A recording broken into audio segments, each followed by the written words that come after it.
बाबरी मस्जिद का शिलान्यास होगी 6 दिसंबर। मुस्लिम लीडर लोग सब आएगी, मुस्लिम जो जाने वाने वाला है।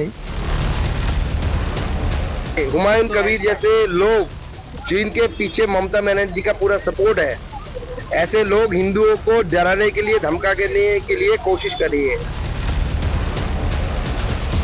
डिवीजन का, धर्म के नाम पे पॉइजनस डिवीजन का पॉलिटिक्स ये भाजपा कर रहे हैं और बंगाल उस पॉलिटिक्स को रिजेक्ट कर रहा है।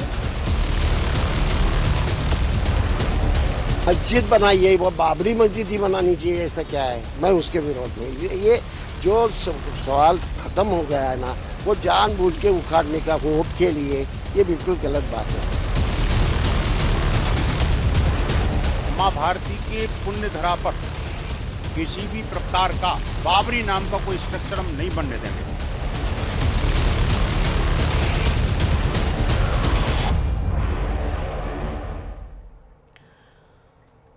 आप देख रहे हैं न्यूज इंडिया, आपके साथ मैं रचना बंसल। आज बात होगी टीएमसी के हुमायूं के बाबरी प्लान की, जिस पर घमासान छिड़ा हुआ है। टीएमसी विधायक हुमायूं कबीर ने बाबरी मस्जिद बनाने का ऐलान किया तो सियासी बवंडर उठ गया, तनाव बढ़ गया जब हुमायूं कबीर ने ऐलान किया कि 6 दिसंबर को मुर्शिदाबाद में बाबरी मस्जिद की नींव हम रखेंगे। 3 साल में बाबरी मस्जिद का निर्माण भी पूरा हो जाएगा। टीएमसी विधायक का यह बयान ऐसे वक्त में सामने आया है जब अयोध्या में धर्म ध्वजा उत्सव की तैयारी पुरजोर तरीके से चल रही है। 25 दिसंबर को पीएम मोदी अयोध्या में धर्म ध्वजा फहराने के लिए आ रहे हैं, लेकिन इससे पहले हुमायूं कबीर ने बाबरी राग अलापा तो बीजेपी भड़क उठी। बीजेपी ने कहा कि ममता के इशारे पर हुमायूं कबीर जैसे लोग हिंदुओं को डराने की कोशिश कर रहे हैं, हार के डर से मुस्लिमों को भड़का रहे हैं। हालांकि पूरे विवाद पर टीएमसी ने चुप्पी साध रखी है। टीएमसी नेता इस पर कुछ भी बोलने से बच रहे हैं, लेकिन सवाल ये कि क्या बाबरी मस्जिद की बात कर वाकई मुस्लिमों को भड़काने की कोशिश हो रही है? क्या बंगाल में चुनाव से पहले टीएमसी तुष्टीकरण की सियासत कर रही है? और सवाल ये भी कि क्या मुस्लिमों को उकसाएंगे तभी वोट पाएंगे? आज इसी मुद्दे पर होगी बात। कई खास मेहमान साथ में जुड़ेंगे, लेकिन पहले रिपोर्ट देखिए।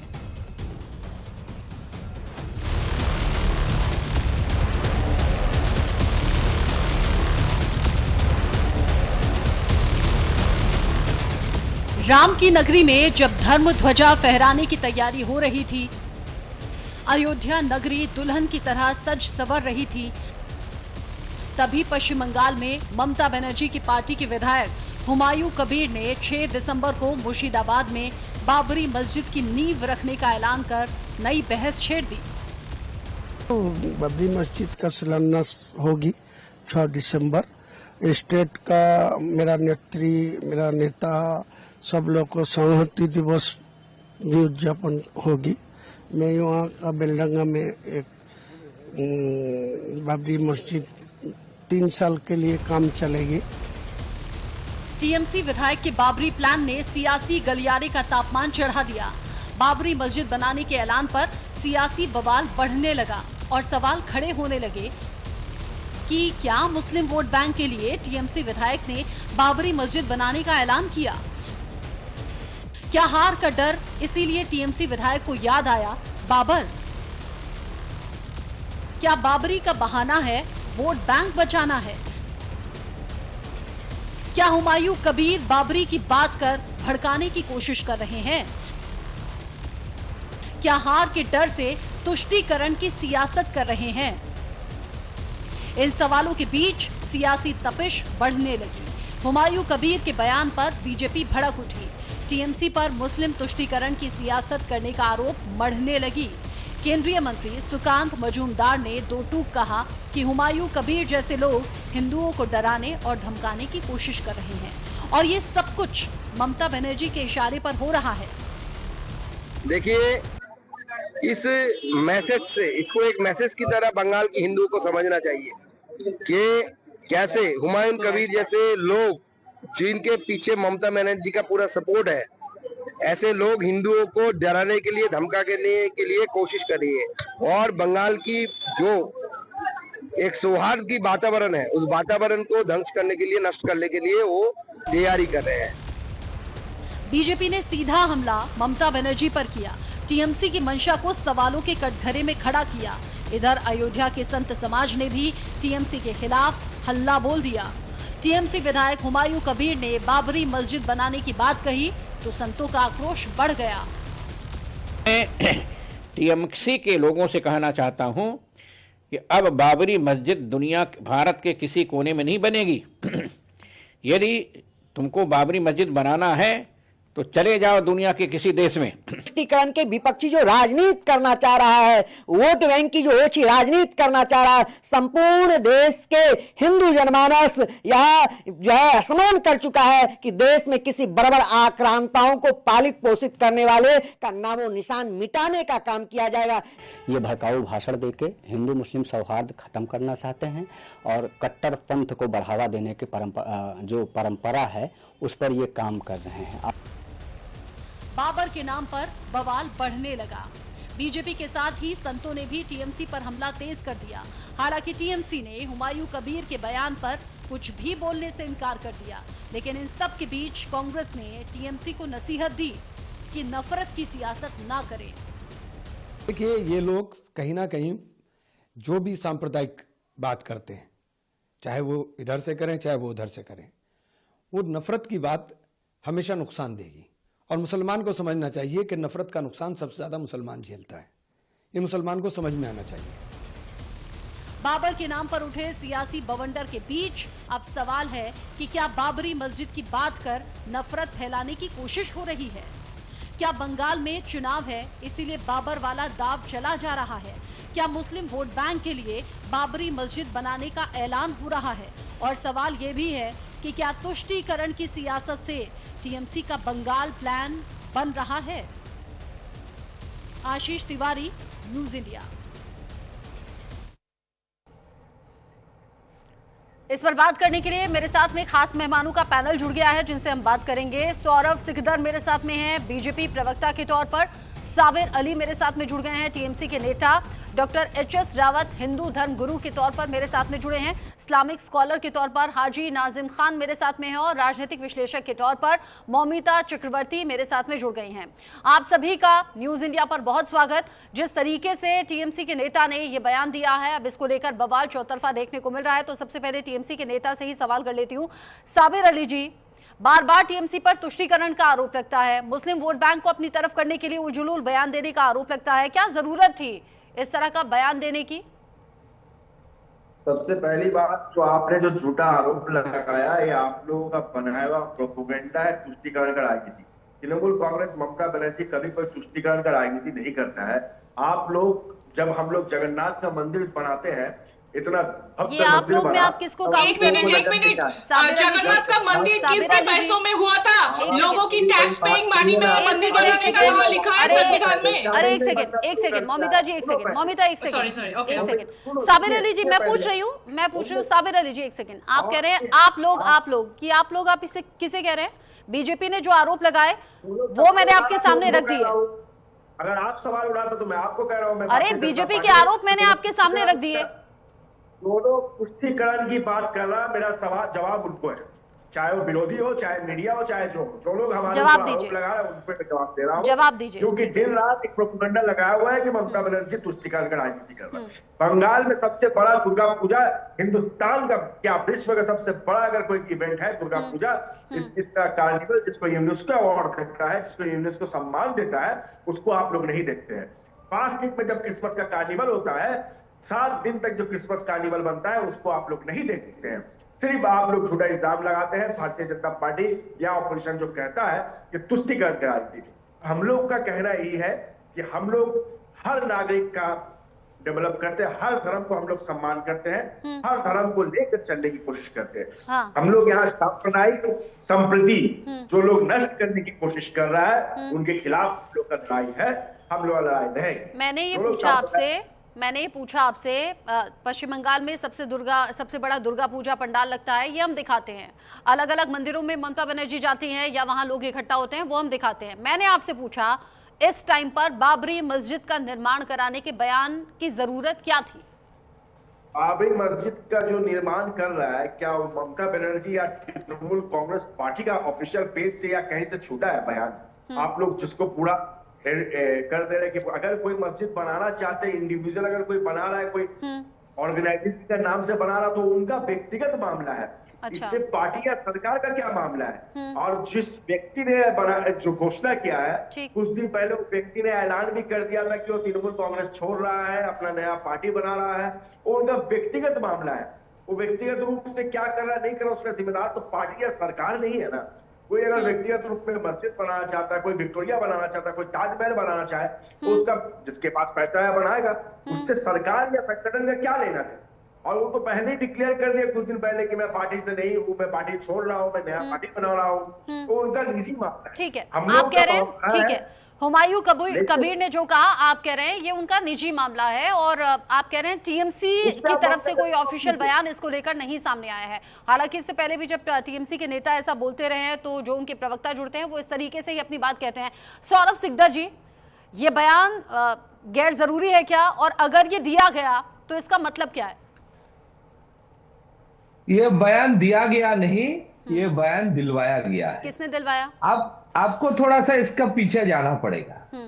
यही हुमायूं कबीर जब ये टीएमसी का विधायक थे और उसका नेता थे, ये हुमायूं कबीर पहले बीजेपी में भी आया था, लेकिन उसने देखा कि यहाँ तुष्टीकरण का राजनीति नहीं चलता है, तो वापस तृणमूल में चला गया। तो इसने आज से 1 साल पहले इस तथाकथित बाबरी मस्जिद के लिए यह जमीन एक्वायर किया था, और ये ऐलान जो है इसका नींव रखने का, ये इसने आज नहीं किया है, ये काफी पहले किया हुआ है। तो तब अभी जो टीएमसी का प्रवक्ता भाई बोल रहे थे कि ये हुमायूं कबीर अभी हमारे दल में नहीं है, दूसरा दल कर रहे हैं, क्या तभी ममता बनर्जी ने इसका निंदा किया था? क्या आलोचना किया था कि ऐसा नहीं करना चाहिए या ऐसा उचित नहीं है? दूसरी बात है, देखिए इसका कारण यही है क्योंकि यहाँ पे एक सेंटिमेंटल इशू को रेस करने के लिए इसने दीघा में जगन्नाथ मंदिर बनाया। तो ये जगन्नाथ मंदिर जो बनाया, ये तो बेसिकली लोगों का टैक्स पे बना हुआ है। नहीं, कोई सरकारी पैसे से राम मंदिर नहीं बना हुआ है। देखिए आपका टाइम पे नहीं बोला था। बोलने दीजिए उनको, साबिर अली जी बोलने दीजिए उनको। साबिर अली जी, हाँ अपनी बारी आएगी तो बोलिएगा, अभी है सफिशिएंट टाइम है। साबिर अली जी 1 सेकेंड, साबिर अली जी जब आपका टर्न आएगा तो बोलिएगा, है सफिशिएंट टाइम। मैं सबको मौका दूंगी बोलने का, है ना, दूसरों के बीच में बोलेंगे तो बात समझ नहीं आएगी। हाँ सौरभ जी, बात कर लीजिए अपनी। तो अभी इसीलिए जब उसका भी आलोचना हुआ, निंदा हुआ, अब चुनाव जैसे पास आ रहा है तो चुनाव से पहले देखिए तुष्टीकरण का राजनीति ममता बनर्जी करते हैं। इतना दुर्गा पूजा का बात करता है, लेकिन दुर्भाग्य इसी दुर्गा पूजा करने के लिए हमको हाईकोर्ट जाना पड़ता है, तब उसका परमिशन मिलता है। दुर्गा पूजा का जो इमर्शन होता है, विसर्जन होता है, वो उसके लिए भी हमें हाईकोर्ट से परमिशन लेना पड़ता है। तो इसीलिए ये तुष्टीकरण का राजनीति ममता बनर्जी का फितरत है। और अभी जो है ये हुमायूं कबीर क्यों पिछले 1 महीना से थोड़ा दूसरे सुर में गा रहा है कि हमको नया दल बनाना है, हम ये करेंगे, हम वो करेंगे। असली कारण है उसको सामने रख के टीएमसी को ये खेल खेलना था। देखिए ममता बनर्जी पिछले भी बोला है, जो गाय दूध देता है मैं उसका लाभ खाने के लिए तैयार हूं। अर्थात ये सीधा बोलता है कि जो हमारे वोटर से और एक विशेष संप्रदाय के लोग हमारे वोटर से वो कुछ भी करे मैं अनदेखा हो जाऊंगा, क्योंकि वो हमको ब्लॉक वोटिंग करता है। इसका दूसरा मंत्री फिराद हकीम जो कलकत्ता का मेयर भी है, वो सीधा बोलता है कि हमारा कलकत्ता में तो मिनी पाकिस्तान है। तो ये जो, और इसका कोई निंदा नहीं करता है, इसका कोई आलोचना नहीं करता है। इसका मतलब क्या है, सीधी तुष्टीकरण करना है, राजनीति को एक ध्रुवीकरण के तरफ ले जाना है। तो इसीलिए चुनाव पहले है, और चुनाव से पहले जब चुनाव का डंका बज गया है बंगाल में, तो उसके पहले ये बाबरी मस्जिद और दूसरे इस टाइप का इशू से जो मुस्लिम वोट है उसको पोलराइज करने का कोशिश कर रहा है। ठीक है, आप कह रहे हैं कि तुष्टीकरण की राजनीति है, और जब इस तरह से टीएमसी के नेता बोलते हैं तो ममता बनर्जी चुप्पी साध लेती हैं या फिर बैकडोर से उन्हें बढ़ावा दिया जाता है। हाजी नाजिम खान जी, आप जानते हैं कि चाहे वो राम मंदिर या बाबरी मस्जिद, ये जो मसला है ये कितना ज्यादा सेंसिटिव है, और कैसे ये लड़ाई कोर्ट में चली, फिर कैसे राम मंदिर बना। आपको लगता नहीं ये गैर जरूरी सा बयान था? अगर कोई मस्जिद बनवानी थी तो मस्जिद बनवाने का ऐलान कर दिया जाता। बाबरी मस्जिद के नाम से मस्जिद बनाने का ऐलान करने का ये तरीका क्या है? क्या मुस्लिमों को खुश करने का तरीका है? हाँ, रचना बंसल जी, मेरी आवाज आप तक आ रही है? आ रही है आपकी आवाज, बोलिए।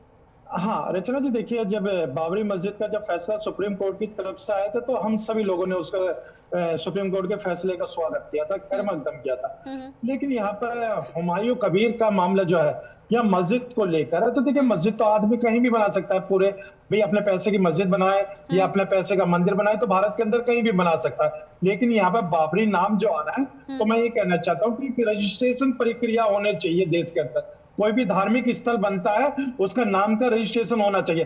बाकी उसकी जिम्मेदारी, नैतिक जिम्मेदारी जो होती है वो राज्य सरकार या केंद्र सरकार पे होती है कि उस नाम को देना है या नहीं देना। और दूसरी बात ये कि बाबरी मस्जिद का जिक्र तो देखिए खत्म हो गया, सुप्रीम कोर्ट ने फैसला जो दिया था। लेकिन यहाँ पर हुमायूं कबीर जो मस्जिद बना रहा है, तो मैं देखो हम लोग मस्जिद के कि मस्जिद बने, लेकिन अगर यहाँ पर अगर नाम की दिक्कत है तो मुझे लगता है कि जब नाम यहाँ पे आता है तो यहाँ पर हुमायूं भाई को सोचना चाहिए कि कोई भी ऐसा नाम ना रखे ताकि देश के अंदर नफरत का माहौल पैदा हो। मैं इसे क्यों ना मानूं, हाजी नाजिम खान जी, मैं इसे ये क्यों ना मानूं कि बाबरी मस्जिद से जिन लोगों के सेंटिमेंट्स जुड़े हुए हैं उन लोगों को अपनी तरफ करने के लिए, और खास तौर से चूंकि पश्चिम बंगाल में चुनाव है, उन लोगों को अपनी तरफ करने के लिए ये बयान जानबूझकर दिया गया, मैं ये क्यों ना समझूं? हाँ देखिए रचना जी, देखिए हो सकता है कि किस तरीके का बयान है, ये तो देखिए अब जांच का विषय है। मैं ये कहना चाहता हूँ भारत का मुसलमान अमन पसंद है, वो देश हित के साथ खड़ा और देश में चाहता है कि अमन व सुकून बना रहे। देखिए मस्जिद बने या मंदिर बने या चर्च बने या गुरुद्वारा बने, हर किसी को अपना भारत के अंदर संविधान अधिकार देता अपने धार्मिक स्थल बनाने का। यहाँ पे इशू आ रहा है नाम का, तो मैं ये कहता हूँ कि भाई यहाँ बाबरी से दिक्कत है या मस्जिद से दिक्कत है? अगर मस्जिद से दिक्कत है तो भाई आपको मस्जिद से कोई परेशानी नहीं होनी चाहिए, चाहे मंदिर बने या मस्जिद। लेकिन अगर आपको नाम से दिक्कत है तो नाम के लिए और टाइमिंग को लेकर है हाजी नाजिम खान जी, टाइमिंग को लेकर दिक्कत है। उधर अयोध्या में वहां तैयारियां चल रही हैं, 25 तारीख की प्रधानमंत्री मोदी को भी आना है ना, और यहाँ पर ये अलग तरीके से जो बयान दिया गया है उसे लोग कनेक्ट करके देख रहे हैं। आप रहिए मेरे साथ में। इन सब के बीच ही ये जो बयान दिया है, टीएमसी नेता पर भड़की है कांग्रेस। यहाँ नेता अधीर रंजन चौधरी भड़के हैं और कह दिया है कि टीएमसी जो है वो ध्रुवीकरण की राजनीति कर रही है। अधीर रंजन चौधरी ने सीधे तौर पर टीएमसी पर ये वार पलटवार किया है और वो ये कह रहे हैं कि ये तो ध्रुवीकरण हो रहा है, ये तुष्टीकरण की राजनीति है, मंदिर मस्जिद की राजनीति नहीं होनी चाहिए, इससे ऊपर उठना चाहिए। अधीर रंजन चौधरी ने यह भी कहा कि चुनाव से पहले भटकाने की कोशिश टीएमसी की ओर से की गई है। ये ताजा बयान अधीर रंजन चौधरी का, सुनते हैं। बाबरी मस्जिद बनाने की ऐलान कर चुके हैं, हमें कोई आपत्ति नहीं, मंदिर बने या मस्जिद बने, हमें इसमें कोई आपत्ति नहीं है। लेकिन किसी बहाने मंदिर मस्जिद बनाने के बहाने चुनाव और चुनाव में समर्थन हासिल करना और इसके साथ साथ विभाजन की राजनीति, ध्रुवीकरण की राजनीति नहीं होना, यह हमें सबको देखना पड़ेगा। बाबरी मस्जिद बनाने की ऐलान कर अधीर रंजन चौधरी कह रहे हैं मंदिर बनाइए या मस्जिद बनाइए, उससे हमें कोई ऐतराज नहीं है, लेकिन ये जो टाइमिंग है और ये जो चुनाव से पहले इस तरह के ऐलान हो रहे हैं उसको लेकर दिक्कत है। मंदिर मस्जिद में लोगों को बांटने की कोशिश नहीं होनी चाहिए, यानी वो कह रहे हैं हिंदू मुसलमान नहीं होना चाहिए। एचएस रावत जी, चुनाव नजदीक आने पर राजनेताओं को अपनी अपनी सहूलियत से मंदिर मस्जिद, हिंदू मुस्लिम और जातियां याद आती हैं, वही पश्चिम बंगाल में भी हो रहा है। जी बिल्कुल, इसमें रत्ना जी कोई दो राय नहीं है। और ममता बनर्जी का तो इतिहास पुराना है, क्योंकि वो हमेशा से इस प्रकार की राजनीति करती रही हैं, हिंदू मुसलमान की राजनीति करती रही हैं। और वेस्ट बंगाल के अंदर हिंदुओं का दमन किया जा रहा है, वो आप देख सकते हैं कि कितनी जबरदस्त तुष्टीकरण की वो नीति अपनाती हैं। अभी साबिर अली जी कह रहे थे हम तो सबका साथ की बात करते हैं, सबके लिए करते हैं, हमारे यहाँ कोई तुष्टीकरण नहीं है। मैं अपने आंखों देखी बात बताना चाहता हूँ। तारकेश्वर मंदिर है वहां पर, एक बहुत बड़ा मंदिर है, प्राचीन मंदिर है, उसके चेयरमैन, वहां संस्था के अध्यक्ष, वहां पर बॉबी कादरी एक मंत्री थे, बनाया था। जब हमने टीवी चैनलों पर विरोध किया, बहुत ज्यादा विरोध हुआ, तो उसके बाद उनको हटाया गया। आप एक मंदिर जो बहुत पुराना है, उस मंदिर का आप उस संस्था का हेड हैं, वहां एक मुसलमान मंत्री को बना देते हैं कि वो मुसलमान वोट बैंकों को खुश करने के लिए और हिंदू का दमन करने के लिए। गौ हत्या वहां सरेआम हो रही है, भगा भगा के गाय को काटा जाता है, ग्राउंड के अंदर भागा तस्करी। बांग्लादेश को गाय की डेली 400 गाय डेली वहां पर नदी पार की जाती हैं। ये तुष्टीकरण की नीति नहीं है, क्योंकि एक शब्द वहां पर हिंदू बोल नहीं सकता। कुछ क्षेत्र तो इस प्रकार के हैं। तो आप ये समझिए कि जब एक आप मुसलमान मंत्री को आप हिंदू धर्म के मंदिरों का अध्यक्ष बना सकते हैं कि जो मंदिर में घुसना पाप समझते हैं, मंदिर का प्रसाद लेना पाप समझते हैं, वहां आरती और धूप बत्ती अगरबत्ती हो रही हो, तिलक लगाना हो तो उसको एक पाप समझते हैं। तो तुष्टीकरण की नीति नहीं है, वहां पर हिंदू का दमन नहीं है। ये सरेआम हिंदू का दमन वहां पे देखा जा सकता है। और उसी नीति में चुनावों के तहत अब ये काम करना उन्होंने शुरू किया है कि धीरे धीरे प्रमोट करो, उनको भड़काओ, लोगों को मुसलमानों की भावनाओं को भड़का करके एक छत्र वोट लेने की ये ममता बनर्जी की रचना जी नीति है। ममता बनर्जी की यही स्ट्रेटेजी है और टीएमसी के लीडर उसे ही फॉलो करते हैं। मौमिता चक्रवर्ती जी, जो हालात पश्चिम बंगाल में इससे पहले भी इलेक्शन के दौरान खास तौर से हमने देखे हैं, यहाँ मैं किसी एक पार्टी को नहीं कहूंगी, अलग अलग पार्टियां अपने सहूलियत से राजनीति करने लगती हैं, लेकिन नुकसान सिर्फ आम लोगों को होता है। ये क्यों बार बार होता है और फिर से दोहराने की तैयारी क्यों हो रही है? देखिए, ये तुष्टीकरण की जो राजनीति अभी हो रहा है, ये बहुत पहले से शुरू हो चुका था। ये मैं कहूंगी कि ये कांग्रेस के टाइम से हो चुका था। एंड अभी TMC Congress, I mean TMC is the by product of Congress और उसकी ट्रेनिंग ग्राउंड है सीपीएम और बीजेपी के साथ अलायंस कोalition मतलब गवर्नमेंट पे वो बड़े हो चुके हैं। ठीक है, अब मुझे जो सवाल पूछे, मैं आपको एक एग्जाम्पल देना चाहूंगी। आप याद करके देखिए कि बहुत पहले राजीव गांधी ने क्या किया था, वो एक बार तुष्टीकरण की राजनीति के लिए, शाहबानो केस के लिए वो क्या किया था सबको पता है। उस टाइम पे सोनिया गांधी बहुत विरोध की थी। उन्होंने खुद उनको कहा था कि अगर तुम मतलब आप मुझे ये कन्विंस ना कर सकते हो तो then how can you convince the entire people of India, right. तो उसके बाद उन्होंने दूसरी तरफ क्या किया था, राम मंदिर का दरवाजा खोल दिया था। तो वही चीज अभी यहाँ पे फॉलो हो रही है। तो ये हुमायूं कबीर ने जो बयान दिया था, वो जैसे कि सौरभ ने कहा है कि वो डेफिनेटली एक स्टेटमेंट तो है नहीं, वो किसी ने उससे ये बुलवाया गया है। अब सवाल ये है कि किसने ये काम किया है। देखिए, मैं आपको ज्यादा मैं टाइम लेने वाली हूँ, मैं आपको 4 मुद्दे में ये बात समझाऊंगी। तो पहली बात तो मैं ये कहूंगी कि ये किस कदम के लिए किया है। जैसे हम बोल रहे हैं कि तुष्टीकरण की राजनीति की बात बार बार सामने आ रहे हैं। जैसे वोट बैंक कंसोलिडेशन, बंगाल में मुस्लिम पॉपुलेशन लगभग 27 to 30% है, हम सबको पता है। एंड टीएमसी को 42 से 45% मुस्लिम वोट बैंक से वो जीतते आ रही है। तो बंगाल में क्या है, 102 सीट है जो कंप्लीटली माइनॉरिटी में है। 294 सीट में 102 कंप्लीटली माइनॉरिटी सीट है। तो बीजेपी के साथ, BJP is the main opposition party right now in Bengal, तो उनके साथ एक्चुअल उसका लड़ाई होता है 192 सीट पर, जहां से लास्ट टाइम 2021 में 77 सीट बीजेपी ने मतलब लिया था। तो ये जो बंगाल में मुस्लिम पॉपुलेशन मैंने भी बोला, तो मुर्शिदाबाद में ये 70% के आसपास है। तो इसीलिए अब एक स्टेप क्लियरली टारगेटेड पॉलिटिकल जो मैसेजिंग है वो हमको दिखता है। तो इसका मुद्दा मस्जिद बनाना है नहीं रचना जी, ये बाबरी नाम का यूज करना चाहते हैं क्योंकि वो एक सेंटिमेंट है ना। तो ये जो इमोशन, ट्रॉमा और आइडेंटिटी मेमोरी है, ये बिल्कुल एक कैलकुलेटेड बेस्ड स्टेप लगता है, जो इनसे मैं बार बार यही कहूंगी, इनसे ये बुलवाया गया है। इसके पीछे कौन है वही हमको ढूंढना है, मास्टरमाइंड कौन है ये एक सवाल रहता है। दूसरी मैं ये बोलूंगी कि बीजेपी के लिए मैं जो यहाँ पे पॉलिटिकल एडवांटेज देखना चाहूंगी, देखिए I do not have anything to do with TMC और Mamata Banerjee because I do not have any expectation, उससे मेरा कुछ एक्सपेक्टेशन कुछ लेना देना है नहीं। But yes, I do have a lot of expectation from BJP like a lot of people.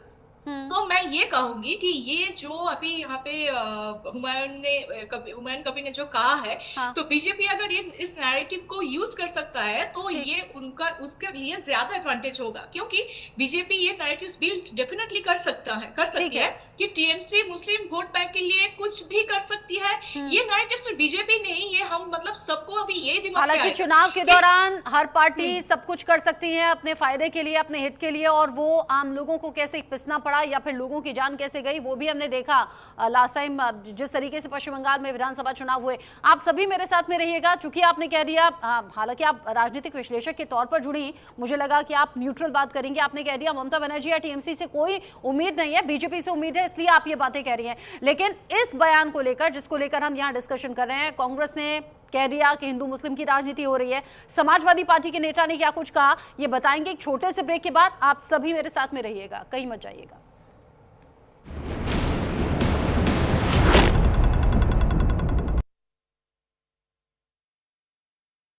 धरती आबा भगवान बिरसा मुंडा की 150वीं जयंती और झारखंड राज्य के 25 वर्ष पूरे होने के उपलक्ष्य में 15 से 16 नवंबर 2025 को राज्य भर में भव्य 2 दिवसीय महोत्सव मनाया गया, जिससे पूरे राज्य में उत्सव सा माहौल रहा।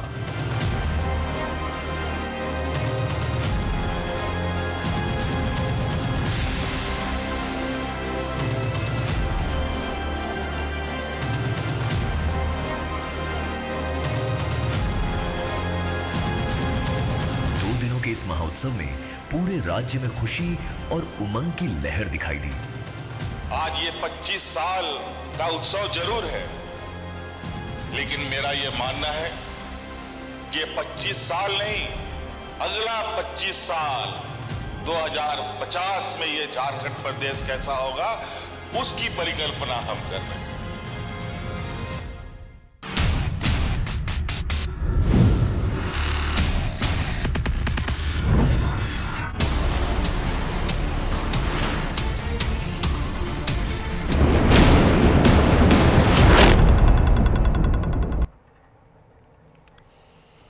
ब्रेक के बाद आगे बढ़ेंगे। टीएमसी नेता हुमायूं कबीर की तरफ से दिया गया बयान कि बाबरी मस्जिद बनाएंगे, वो भी चुनाव के वक्त पर। इसके अलग अलग मायने निकाले जा रहे हैं और इसको अलग अलग पार्टी किस तरीके से देख रहे हैं, डिस्कशन करने के लिए हमारे साथ खास पैनल है। ब्रेक पर जाने से पहले हमने आपको बताया था कैसे अधीर रंजन चौधरी ने कहा है कि टीएमसी चुनाव को देखते हुए हिंदू मुसलमान को बांटने का काम कर रही है, मंदिर मस्जिद की राजनीति कर रही है।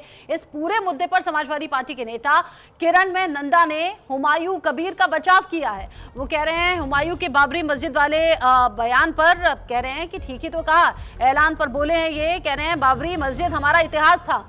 किरण में नंदा है समाजवादी पार्टी के नेता, कह रहे हैं बाबरी मस्जिद तो इतिहास था ना हमारा, बीजेपी ने बाबरी मस्जिद को तोड़ा था, बीजेपी ने भारत की गरिमा को खत्म किया। अब ऐसे में अगर ये बयान दिया गया है तो इसमें गलत क्या है, सुनिए। इतिहास था बाबरी मस्जिद, हम लोग का एक इतिहास था। बाबरी मस्जिद जो थे एक धर्मनिरपेक्षता का प्रतीक थे, तो बाबरी मस्जिद को जो तोड़ दिया, इसमें हिंदुस्तान का जो गरिमा था वो गरिमा को खत्म कर दिया भाजपा। बाबरी मस्जिद हम लोग का एक इतिहास था। बाबरी मस्जिद जो थे एक धर्मनिरपेक्षता का प्रतीक थे, तो बाबरी मस्जिद को जो तोड़ दिया, इसमें हिंदुस्तान का जो गरिमा था वो गरिमा को खत्म कर दिया भाजपा। कह रहे हैं बाबरी मस्जिद तो इतिहास है हमारा, इसमें गलत क्या है। सीधे तौर पर समाजवादी पार्टी के नेता ने एक तरीके से हिमायत कर दी है, बचाव कर दिया है, सपोर्ट किया है। साबिर अली जी, ये सब कुछ सोच समझ कर हो रहा है क्या? कौन सपोर्ट करेगा, कौन खिलाफ जाएगा? सवाल देखिए, जैसा कि आपके हमारे रावत जी ने कहा एक चीज, मैं उनका जवाब दे दूं फिर आपका भी जवाब देता रहूं, क्योंकि उन्होंने कहा कि फिराद हकीम साहब के बारे में, फिराद हकीम साहब को तारकेश्वर मंदिर डेवलपमेंट कमेटी का चेयरमैन बनाया गया था और उन्होंने जो आरोप लगाया, आप करगड़ा शहर में जो 10 बड़े दुर्गा पूजा होता है उनमें से एक बड़ा दुर्गा पूजा फिराद हकीम साहब का होता है। तो बंगाल में आप लोग यहाँ पर ही ना धर्म के आधार पर विभेद करने की कोशिश मत करें। आप लोग यहाँ सब कोई मिलजुल के फेस्टिवल करते हैं। जो संस्कृति आप अपने प्रदेश में कर रहे हैं वो बंगाल के धरती में वैसा संस्कृति नहीं है। यहाँ पर ही कोई हिंदू पे जो आप जुल्म कर रहा है, हिंदू बिल्कुल सुरक्षित है। यहाँ पर हम लोग तो हिंदू भाई मुस्लिम सब मिल के रहते हैं, यहाँ सब कुछ अच्छा है। आप लोग जो नैरेटिव, भारतीय जनता पार्टी जो नैरेटिव एक तो बना के रखा है कि हिंदू खतरे में है, ऐसा हो जाएगा वैसा हो जाएगा, डर का माहौल क्यों डरेगा भाई? जिसके इतने सालों से जितने आबादी यहाँ पर रह रहे, इतने लोग यहाँ पर रह रहे, कल्चरल मिलजुल के रहते हैं। और दूसरा चीज, अब हम आते हैं, देखिए इस बात से कोई इनकार नहीं कर सकता है कि 1952 में 1992 में बाबरी मस्जिद को तोड़ा गया था। आप उसको बुनियादी ढांचा बोलिए या मस्जिद बोलिए, लेकिन बाबरी मस्जिद वहां था।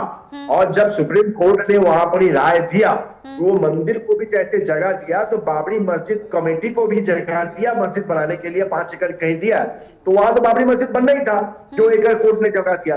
अब वहां पर ही मुस्लिम पक्ष ने बनाया नहीं या नहीं बनाया, कुछ मामला हुआ क्योंकि कोई नेता, लेकिन देश के हित को देखते हुए मुसलमानों ने कोर्ट का फैसला का स्वागत किया कि चलो भाई से की बात का, उस कोर्ट को फैसला का स्वागत किया ताकि देश का एकता बने रहे। लेकिन उसके बाद भी बीजेपी को संतुष्टि नहीं है।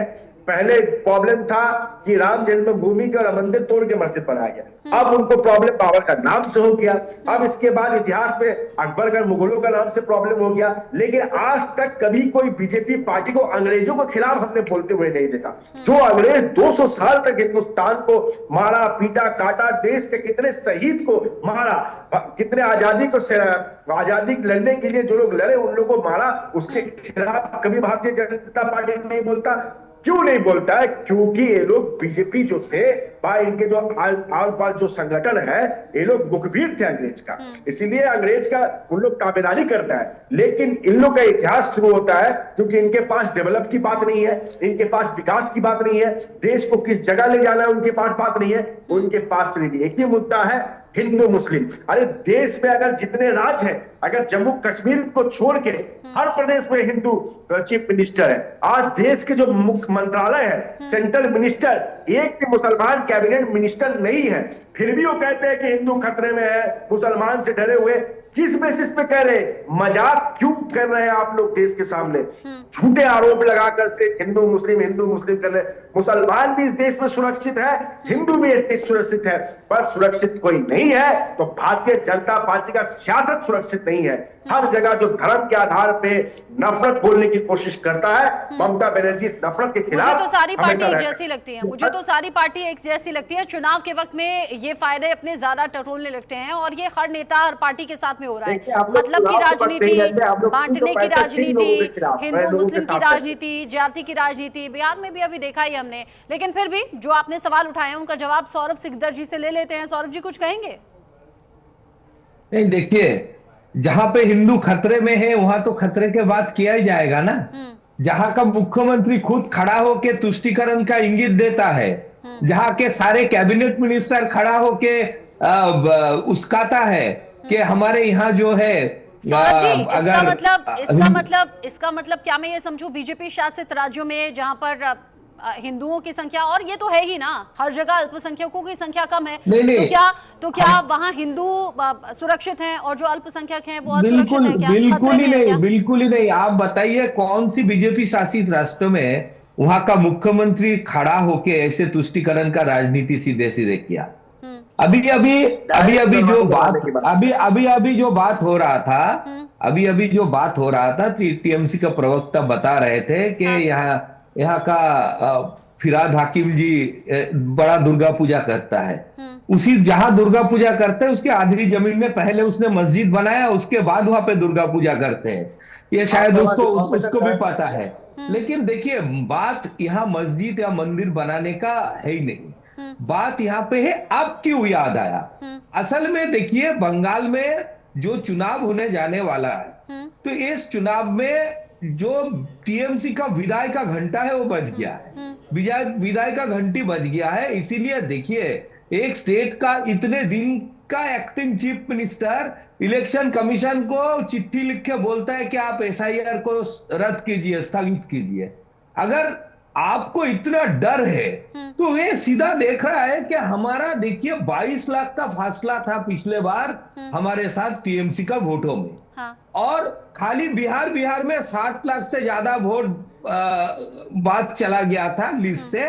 बंगाल तो बॉर्डरिंग डिस्ट्रिक्ट है, यहाँ पे यह संख्या और बढ़ेगा, अर्थात जो नकली वोटर है उसको निकाल दिया जाएगा। तो असल में ये फासला जो है, ये इसी फॉल्स वोटिंग, यही जो पानी का मिलावट है वोटर लिस्ट में, इसी का नतीजा है। तो सीधे रास्ते में जो जंग है वो ये हारने वाले हैं, इसीलिए अभी बैकडोर से ये सारे चीजों को आगे किया जा रहा है। इतने दिन क्यों नहीं हुआ? हमारे तो जब सुप्रीम कोर्ट का राय आया था और सुप्रीम कोर्ट ने बोला था कि राम मंदिर भी होगा, वहां बाबरी मस्जिद भी होगा, किसी कारण वहां नहीं बन पाया बाबरी मस्जिद। इतने दिन क्या कर रहे थे? क्या पता ऐसे हो चुनाव को देखते हुए, जैसे बिहार में अभी चुनाव से पहले महिलाओं को 10-10 हजार रुपए दिए गए थे, फायदा हो गया उसका। बंगाल में तो 10 साल से दिया जा रहा है, बंगाल में तो 10 साल से दिया जा रहा है लक्ष्मी के भंडार के नाम से।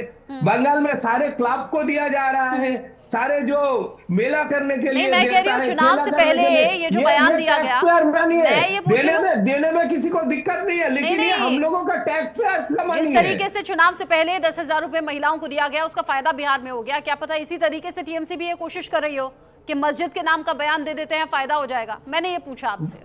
नहीं, बिल्कुल बिल्कुल। देखिए, ये अभी साम दाम दंड भेद सारे अपना रहा है और इसीलिए जो है ये सबसे, देखिए, चुनाव में हार जीत लगा रहता है, लेकिन ये जो धर्म को लेके जो ध्रुवीकरण है ये किसी भी राजनीतिक के लिए शोभा नहीं देता और किसी का स्टेट के हित के नहीं होता है। इसका नतीजा नकारात्मक भी हो सकता है। ठीक है हाजी नाजिम खान जी, हालांकि पॉलिटिकल पार्टीज की बात है, आप तो इस्लामिक स्कॉलर के तौर पर जुड़े हैं, लेकिन सहूलियत के हिसाब से बयान सब देते हैं। क्या ये सहूलियत से भरा हुआ बयान है? क्योंकि इस टाइम पर दिया गया, जैसे कि बाकी लीडर्स भी सवाल कर रहे हैं, बाकी हमारे मेहमान भी सवाल कर रहे हैं कि अभी क्यों? अगर मस्जिद बनानी थी तो पहले से बना देते, या फिर मस्जिद का नाम बाबरी मस्जिद ही देने की क्या जरूरत थी? ये बड़बोलापन अभी क्यों?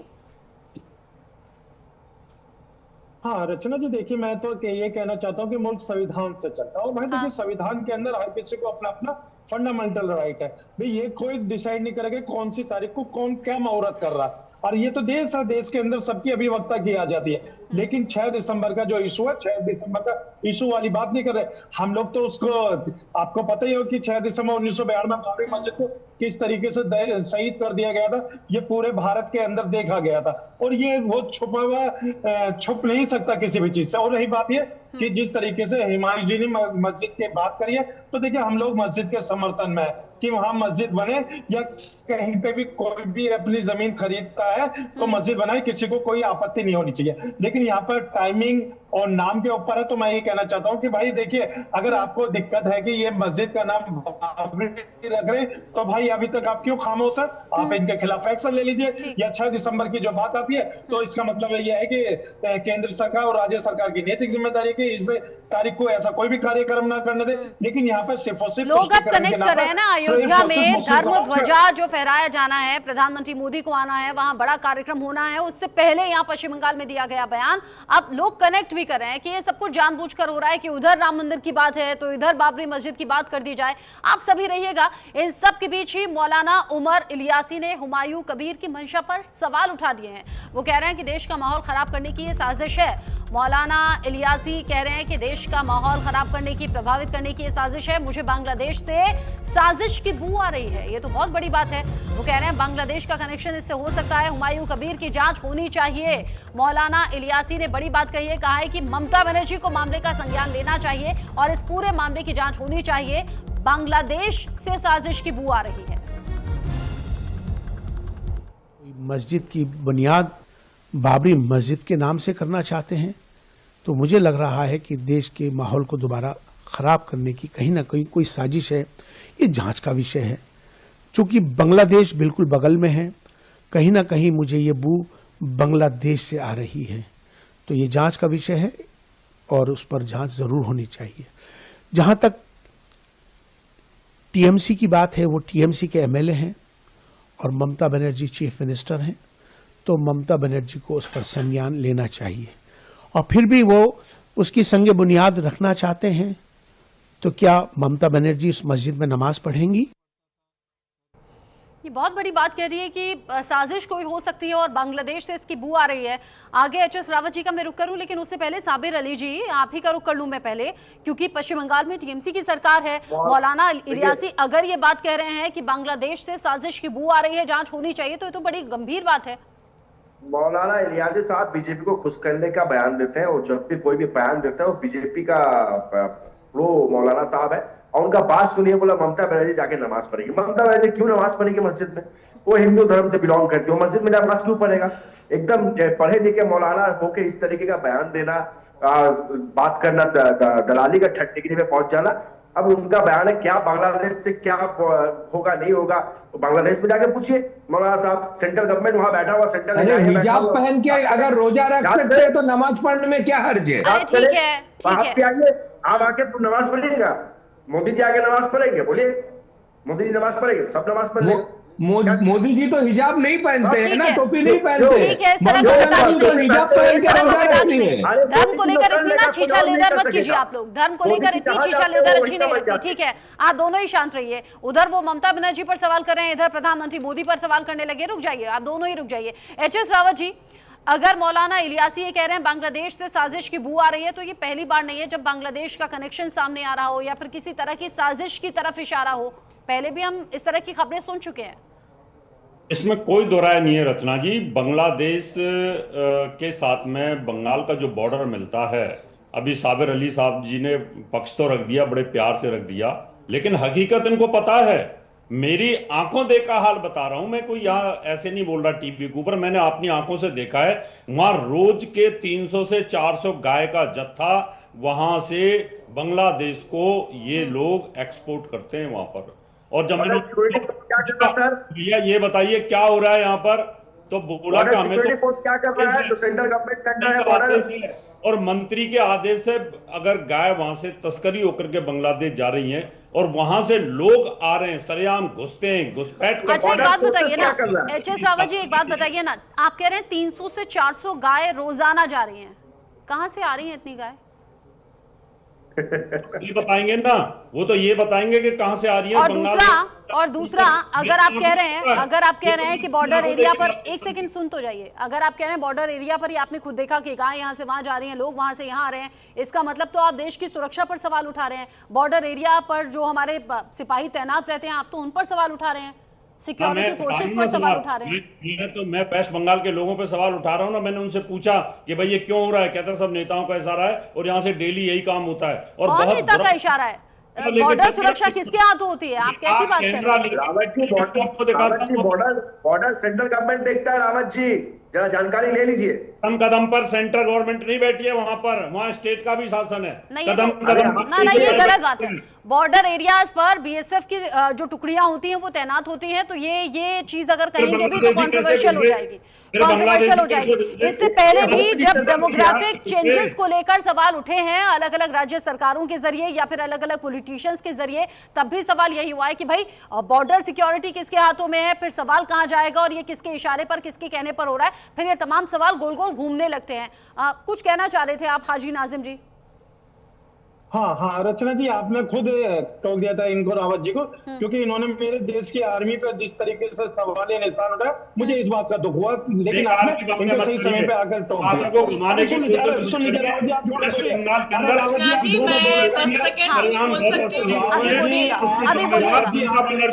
ठीक है, इस तरह की बातें पहले भी हो चुकी हैं, ठीक है, इस तरह की बातें, और ये नॉन सीरियस बातें हैं। जब तक कोई प्रूफ ना हो, जब तक कोई प्रूफ ना हो, ये बहुत नॉन सीरियस बात है। जब तक कोई प्रूफ ना हो इस तरह की बातें नहीं बोलनी चाहिए। ये देश की सुरक्षा से जुड़ी हुई है। और आप ये सोचिए, आप और हम अपने घरों में बैठे हुए हैं, हमारे देश के वीर सिपाही होते हैं बॉर्डर एरियाज पर जो अपनी जान जोखिम में डालकर देश की रक्षा कर रहे होते हैं, तो ऐसा कोई भी हम गैर जिम्मेदाराना बयान ना दें जिससे कि उनकी फीलिंग्स भी हर्ट हो, उनके परिवार वालों की फीलिंग्स भी हर्ट हो। रचना जी, आपकी बात से सहमत हूं, क्योंकि बॉर्डर पे हमारी आर्मी है, तभी भारत के अंदर ठीक है। अगर ऐसी बात है तो मैं सौरभ सिंघल जी से जवाब ले लेती हूँ। अगर ऐसी बात है, आप शांत हो जाइए एक सेकेंड, क्योंकि बात फिर अगर सेना तक जा रही है, बॉर्डर एरियाज तक जा रही है, तो फिर सरकार तक जाएगी, केंद्र सरकार तक जाएगी। सौरभ जी से इसका जवाब मुझे लेना चाहिए, लेकिन उससे पहले मौमिता जी कुछ बोलना चाह रही हैं शायद।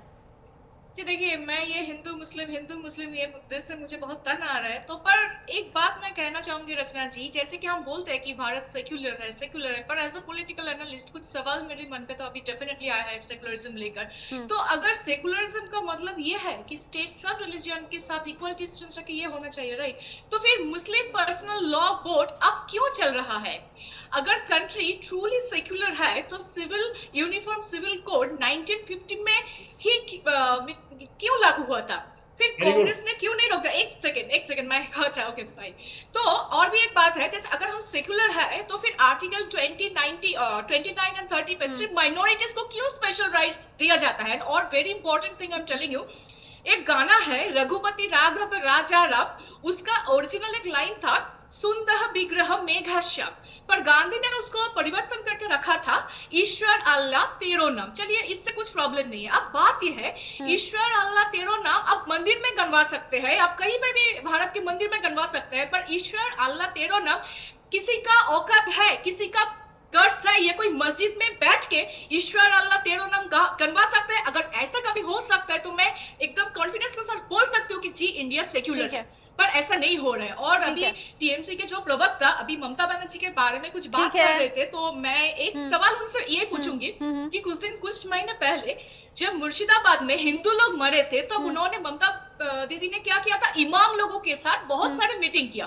एक भी उन्होंने मुझे दिखा सकते हैं कि या कोई भी देशवासी बोलिए या पश्चिम बंगाल में किसी को वो दिखा सकता है या सकते हैं कि वो हिंदू जो विक्टिम फैमिली है उनके साथ पास जाके कि नहीं मैं आपकी सीएम हूँ, जैसा एक होना चाहिए ना, कोई सिंपैथी या कोई कुछ कंडोलेंस कुछ हमको नहीं दिखने को मिला। और फिर हमको सुनने को मिलता है कि बंगाल में तुष्टीकरण की राजनीति नहीं चलता है। रचना जी, मैं आपको ये ठीक है, पश्चिम बंगाल में क्या चलता है क्या नहीं चलता, मैं अपना बता देती हूँ, मेरे आसपास क्या चलता है और मैं क्या देखकर बड़ी हो रही हूँ, स्कूल से लेकर कॉलेज और फिर अब जॉब की लाइफ में।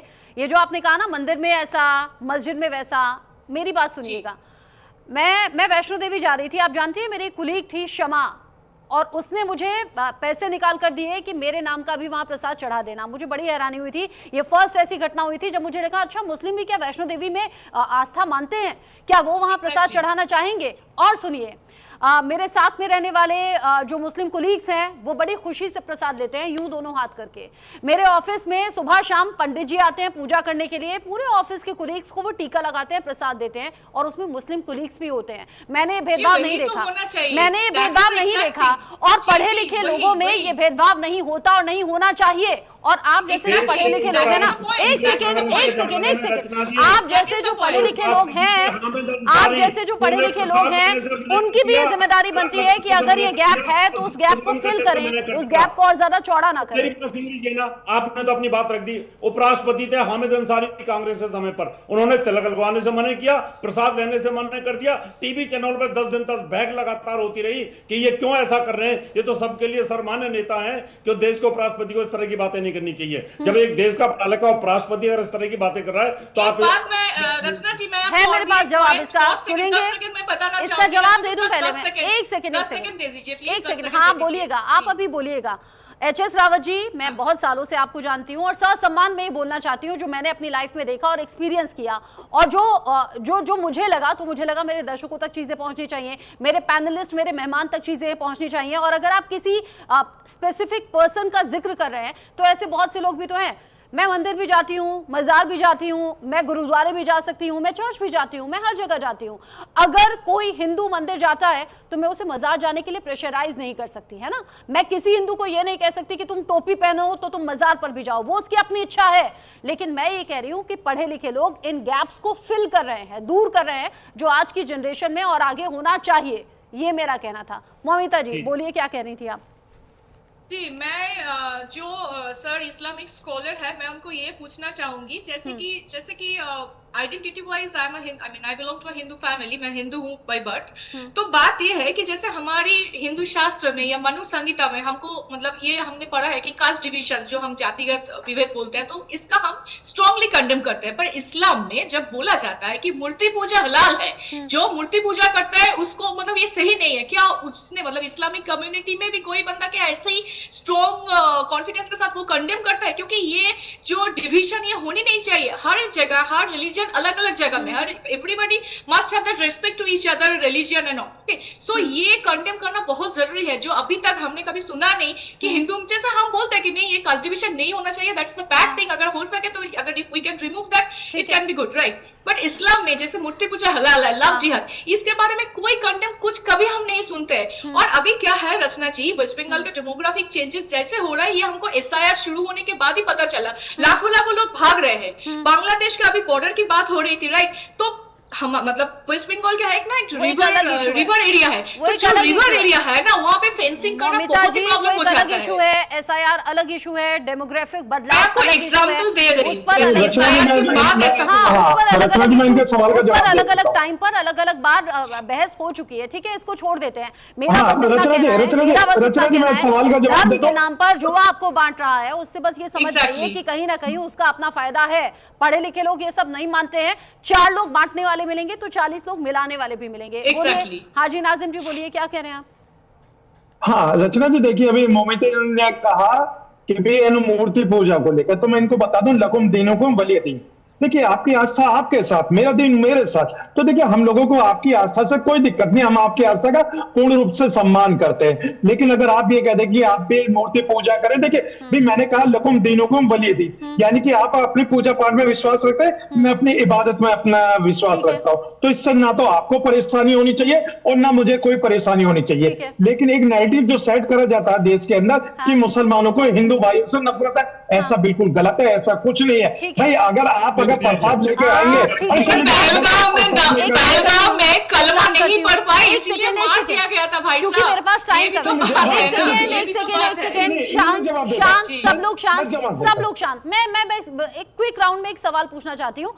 मुझे 3 लोगों से बस ये सवाल पूछना है। मुझे HS रावत जी से पूछना है, हाजी नाजिम जी से पूछना है और साबिर अली जी से पूछना है। मुझे बस हाँ या ना में जवाब दीजिएगा। साबिर अली जी, क्या आप कभी प्रसाद ग्रहण करते हैं क्या, या टीका लगवाते हैं क्या? जी, मैं खुद पूजा करता हूँ, मेरा खुद का पूजा होता है। अच्छा, मेरा खुद का पूजा होता है। अच्छा, मतलब आप इबादत करते हैं, आप मंदिर नहीं जाते या प्रसाद नहीं खाते, ऐसा? मंदिर भी जाते हैं, क्यों नहीं जाते हैं? अच्छा, मंदिर भी जाते हैं, प्रसाद भी खाते हैं, टीका भी लगाते हैं। बहुत हम लोग तो कल्चरल हेरिटेज पे बिलीव करते हैं। हाजी नाजिम जी, आप ऐसा करते हैं क्या? हाँ रचना जी, देखिए कुछ हिंदू महिलाएं, मेरी अपनी बहन है, जब रक्षाबंधन होता है तो वो मेरा राखी भी बांधती है, मुझे मिठाई भी देती है, मेरा टीका भी लगाती है। मुझे तो कोई दिक्कत नहीं है। बहुत अच्छा, आप दोनों से बात करके अच्छा लगा। HS रावत जी से पूछ लूं। HS रावत जी पहले ही हालांकि मुस्कुरा रहे हैं, आप मजार पे जाते हैं क्या, टोपी लगाते हैं क्या?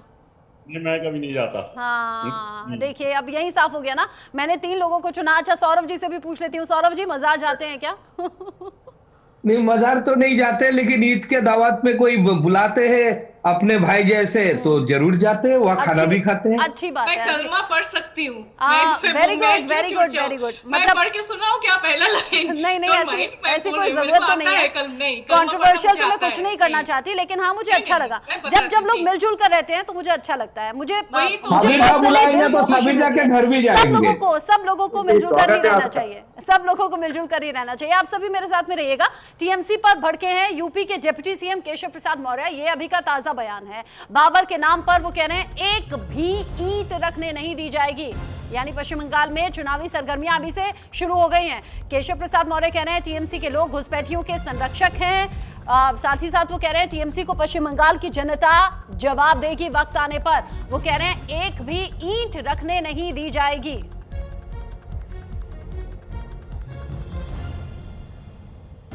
है कि भारत की धरती पर विदेशी आक्रमणकारी के नाम पर एक भी ईंट कहीं भी नहीं रखने दी जाएगी।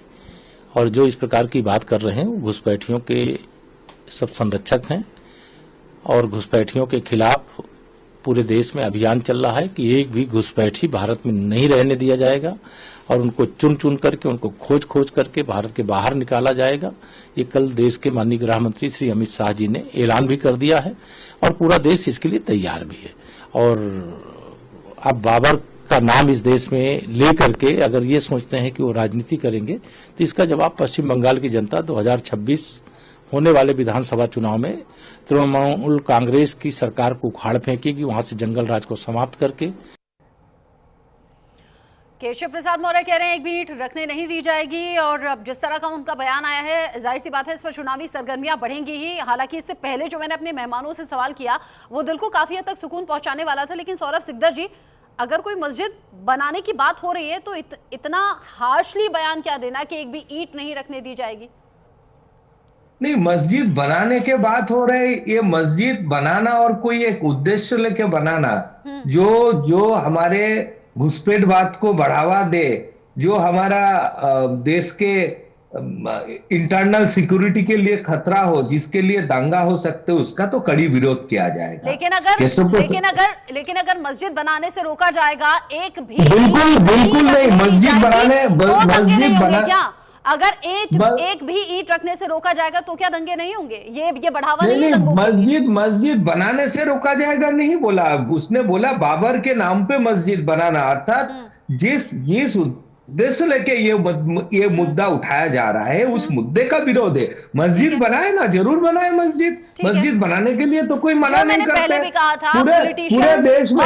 अच्छा, आप एक बात बताइए, एक आपका 5 सेकंड लूंगा। क्या क्या यूपी में नया मस्जिदें नहीं बना है? जो केशव प्रसाद जी जहां का उप मुख्यमंत्री है, जोगी जी जहां का मुख्यमंत्री है, उसके शासनकाल में कोई नया मस्जिद नहीं बना, ऐसा तो नहीं है। लेकिन माहौल ज्यादा गरमाएगा पश्चिम बंगाल में, क्योंकि यहाँ अब इलेक्शन है और केंद्रित रहेंगी यहाँ पर चीजें हैं जो अभी दिख रही हैं। ममिता सॉरी, मेरे पास टाइम नहीं है। इससे पहले जो आप लोगों ने मुझे जो मेरे सवाल के जो क्विक राउंड में जवाब दिए ना, वो बड़े सुकून वाले थे। उन्हीं सोच और विचारधाराओं पर आप सभी बने रहिए। राखी भी बनवाइए, टीका भी लगवाइए, प्रसाद भी खाइए, मजार भी जाइए, टोपी भी लगाइए, गले भी मिलिए ईद पर, और आपस में हंसी खुशी रहिए। राजनीति अलग जगह है और अपनी लाइफ अलग जगह है। बहुत बहुत शुक्रिया आप सभी का साथ में जुड़ने के लिए और इस डिस्कशन में साथ में रहने के लिए। इसी के साथ वक्त छोटे से ब्रेक का हो गया है। ब्रेक के उस पार भी खबरें जारी हैं, कहीं मत जाइएगा। बाबरी मस्जिद का शिलान्यास होगी 6 दिसंबर। मुस्लिम लीडर लोग सब आएगी, मुस्लिम जो जाने वाने वाला है।